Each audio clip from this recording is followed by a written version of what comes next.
My office went completely silent the day my top three employees walked out the door simultaneously. I thought it was the end of my business, but it was actually the death of a toxic legacy. Here is how I dismantled a broken culture to build a company that finally breathes. 2024, my business had grown to about a 15 people team. Among the business, I had three formidable people. There were a lot more people that were strong, but there were three of them that stood out in particular. We had the social media manager. She'd been with us since the onset of the business. Literally, within the first 2-3 months of our launch, she's been with us, so she knows every single thing about our branding, about our social media, about the way we click, about how things should be, and she's done a lot for the business. Then we had our warehouse manager. She'd been with us for a couple of months. She was doing really well, and she took the business like our own, which made things a lot better, easier and smoother to run. At the level of commitment that she was putting, everyone thought we were literally family. And then the next person was the marketing manager and ads manager. This person was pure talent, literally. I've never seen anyone as good as him. Even agencies that would have spent 20 years building a brand didn't know half of what he knew. He strategically and mysteriously took us from triple revenue within the time he joined, and he also left. I lost all these three people simultaneously. I'm just going to be sharing a story about how it affected the business, affected me personally, and the lessons I learned from it.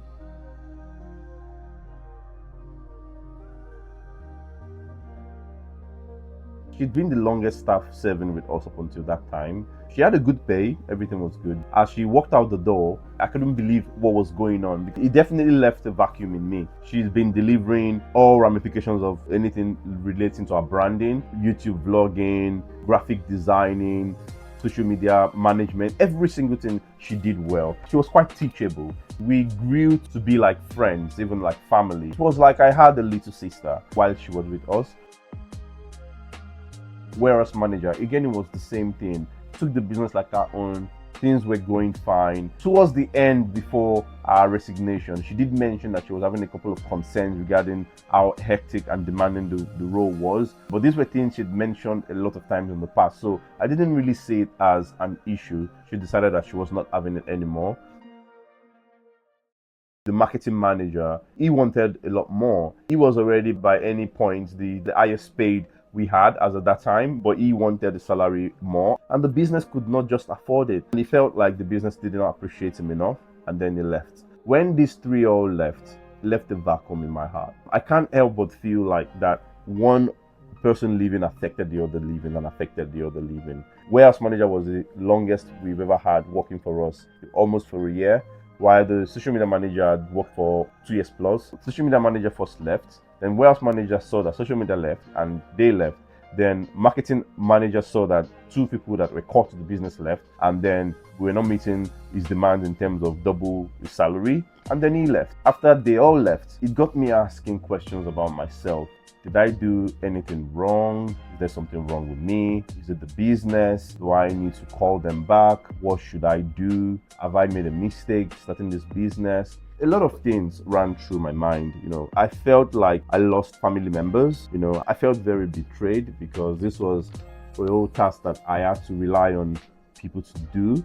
And all of a sudden, I don't know who would do them, I don't know how to do them, and I don't know how the business is going to survive without them. I felt like they were all irreplaceable because they'd grown so much in the role and so comfortable that I just felt like I can't imagine a better person than them in the role. I also felt totally shocked. Couldn't just imagine that this would happen. I realized then that business is just unfair. There's nothing I could do about it. I just thought that they destroyed the loyalty to me and everything. It got me realizing that everyone is human. I can't expect everybody to think the way I think. I am doing the business because I believe there's something in it, and I believe there is a vision. If they can't see that and they just see themselves as an employee, if they feel the time is to leave, there's really nothing I can do about that. I have to see the harsh reality of things. It just so happened that all this happened around the time when I was already burnt out, even with what I was doing on my own, and I didn't realize it. So all that toppled together was a really, really bad miss. several days I would be very depressed. I would be wondering what's going on. Am I going to be all right? Is the business going to be all right? Because we were just starting to do well and all this happened. Then now we're back to square one again. One of the things they taught me was I definitely had to rebuild the company. One of the things I went with was a radical approach for transparency. What I meant by that was that every single person in the company basically had access to tools that every other single person had access to. Prior to the time when we had all three, they all had designated things they were doing and only them could do that. Everybody required access from them and they wouldn't even be given anyway because they were the only one that could do that because they were good. And I decentralized that system immediately. I made sure we're a small business, right? If we have tools or if we have something we're doing, everybody should have access to it. It should be accessible and everybody can use it and learn with it. So that way, there is no one that is irreplaceable. It doesn't create that irreplaceable atmosphere. Number two, I had to untoxify the atmosphere. What then happened was because the top three employees left, they had a group that were very loyal to them. I couldn't really understand. We were a very small company, but yet there were people that would just choose sides. They did not really care about the salary they were making in the company, their means of livelihood. They just cared about being right to another person, and they all left. So I let the company know that, look, if anyone wants to actually take the decision to go, it's fine. They can go. What that gave way for was elimination of toxicness. So every single person that could become an issue was basically eradicated, not by me, by themselves through that means. And it gave way for us to have the people we want in the company with the right set of values. From there, we were able to then set the right values for who we want to be our model employees going forward. Then the other thing we did was, after we set the values, we made sure that all employees understood what the values were and how they would actually be assessed on those values and how important these values were to the company. And that way, it was easy for us to know exactly that we've got the right set of people. During interview, we watched out for these values. During the way they behaved and during probation, we watched out for these values. And that way, we just attracted people of the right value. We built a documentation and a system to maintain the process so that way, when one person leaves, it doesn't affect the other person. When one person that does a role leaves, it doesn't affect the company. So it basically became automated. It was quite difficult to do at the beginning because it was not something that we were already doing. So we had to build it. But once we were able to build it, that really fortified and made what we were doing stronger, and it didn't depend on any one person because whether there was a person around or not, things just kept going the way they should. The result of the process after we've learned from this mistake of losing our top three staff, now that we've understood it, we've created a system, and that system was irreplaceable. As far as the system was being followed and the system was being documented, every single person, whether he's starting today or he's been with us since 10 years ago, has an idea of what they had to do. The second one is it grew staff retention immediately. Our staff retention became fantastic. Up until now, as I'm telling you, the youngest staff we have with us, apart from the person that we just employed now, is over a year plus. So everyone is still working. No one have had a reason to go. The productiveness has basically doubled. The other thing now is that the top employees that left the company, based on how well we've evolved as a company, they actually came back to the company. Some of them were offered their roles back, some of them were not. But what mattered now was that we had a system, whether they were leaving or not again in the future, would not put the company in the same difficult light it had kept the company before. Do not burn bridges. Burning bridges would basically just hurt the business. It doesn't do any good for anyone. It grows your ego and makes you feel good in your ego, but it still hurts you in a lot more other ways. This was a lesson I had to learn in the business, and applying it to every part of my business has basically helped me be a smarter businessman.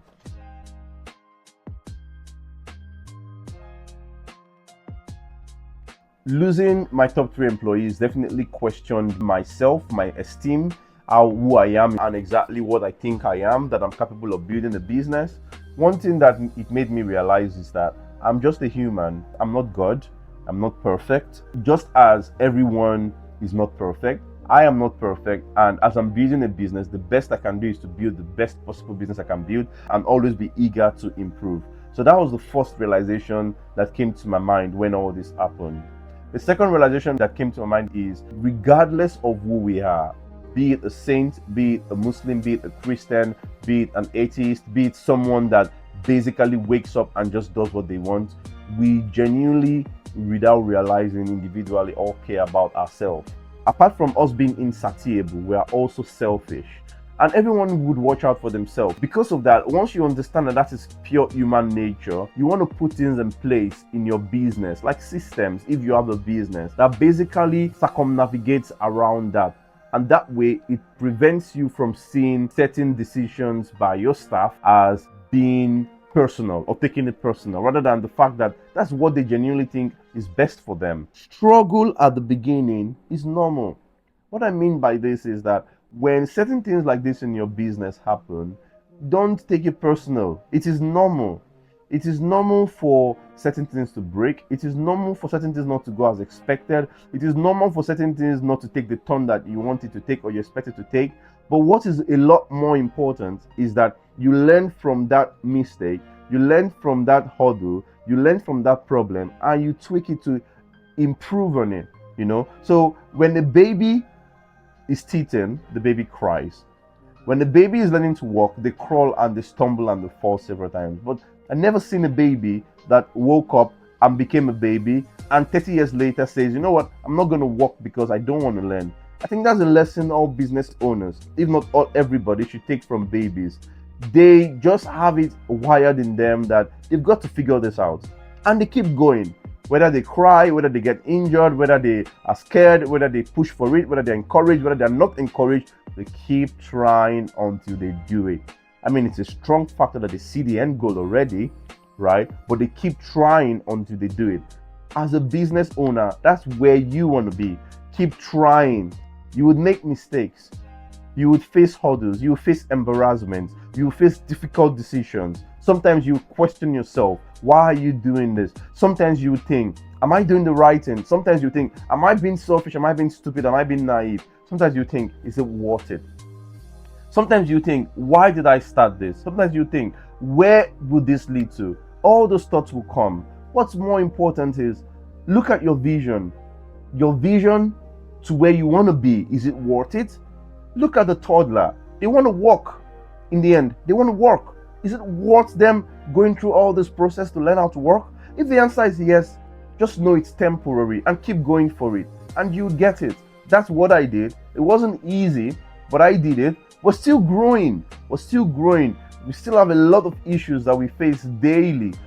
There's still a lot of things that I'll still be sharing that I hope would be helpful to everybody. I really hope that would encourage somebody here. Thank you. Have a nice day.